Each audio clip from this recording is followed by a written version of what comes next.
Kay wondered what was happening to his cats, but I knew. But I didn't know what else was happening to them. One day I ironed their shirts and took them in their closet to hang them up, and I put my hand in, and I touched something furry, and it was cat hides. They'd killed the cats, skinned them, tanned their hides, and stretched them on coat hangers, and had them hanging in their closet to season. There was no smell, they'd tanned them. But I can't touch a cat since. I've never touched my old yellow cat. Wow. Um, oh, let's see. There's a couple stories that I remember you telling us that I want you to tell us. Can you tell us about your baptism? Oh, yes. I'll have to go back to school to tell you that. I was in second grade when I was baptized, and my birthday was on February the 4th, and there was a cattle race up in the street. They closed Main Street off, and it was in one of the side streets. And in cattle races, they don't run, they just come to a fast trot. And school was out at noon, so we could go to the cattle races. And all the school went down to the cattle races. And when we went home, Mama had my birthday cake ready and everything, but I turned to Daddy and said, "Well, when are we going to baptize me?" He'd not told me he'd baptize me that day. He said, "When you're 8, you can be baptized." And I was 8. But he didn't say a word. He just went right out to the corral, harnessed up the horses, put some hay in the sleigh, got some quilts, and put all our family in it, drove up the canyon road to the creek where there was a deep hole right by Uncle Thomas's bridge. And he took his axe with him, chopped a hole in the ice, and baptized me. Wow. Neither one of us even caught cold. And it was quite a few years later that I found out what he knew exactly what to do.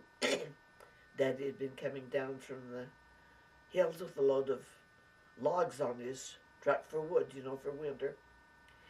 And my cousin Howard's birthday is on Lincoln's birthday, on the 12th. And Uncle Thomas had rheumatism really bad. So Howard wanted to be baptized, so Uncle Thomas came out and stopped Dad and said, "When can you baptize Howard?" And he says, "Right now."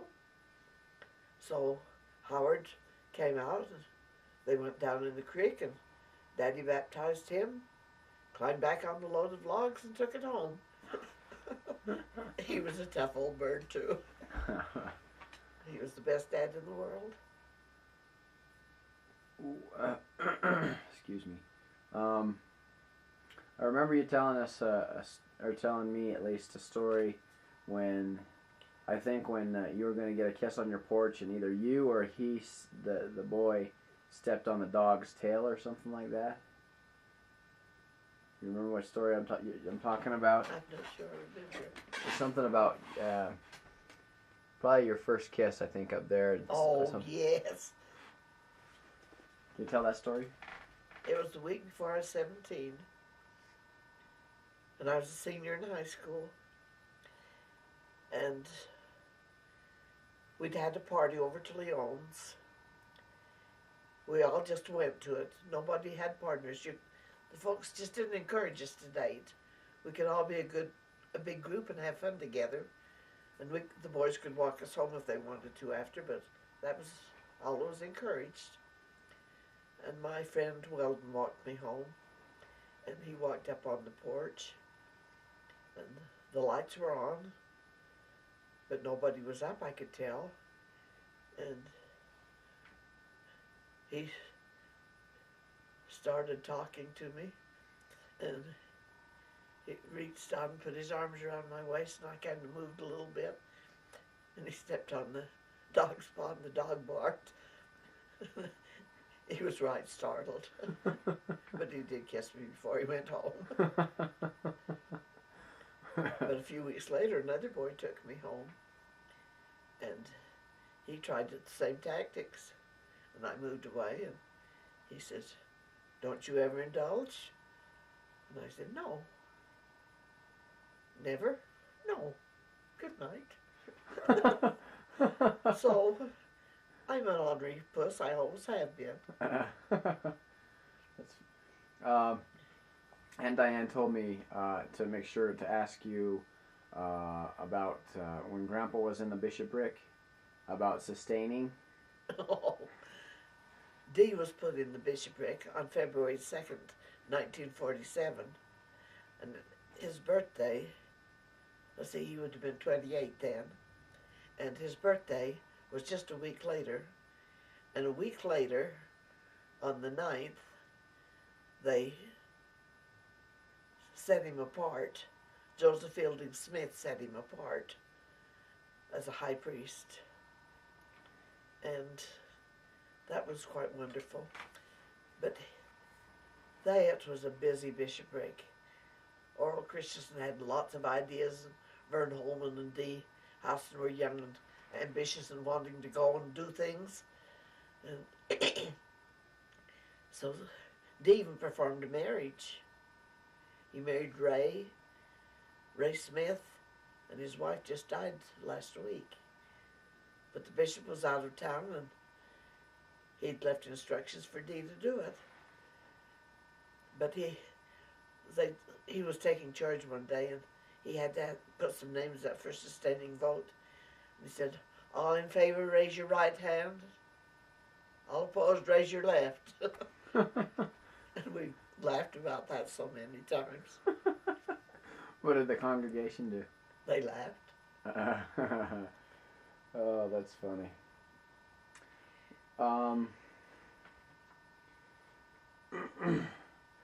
Do you have anything that you'd like to tell us? Anything special before we close this session? Yes, I do.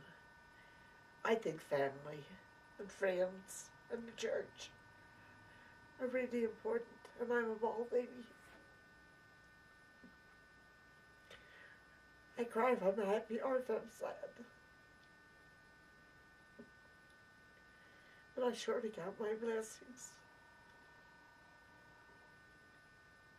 4 wonderful sons, 4 wonderful daughter-in-laws, 19 grandkids, the dozen boys my dad didn't get, and 7 girls,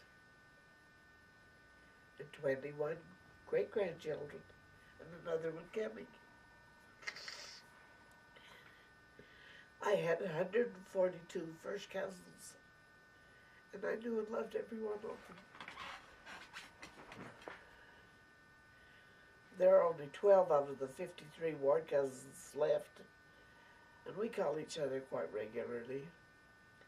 There are only about 30 of the Patterson, and we keep track of each other too. My grandmother Reese, Margaret Jones Reese, walked across with the Edward Bunker Hancock Company in 1856. They left in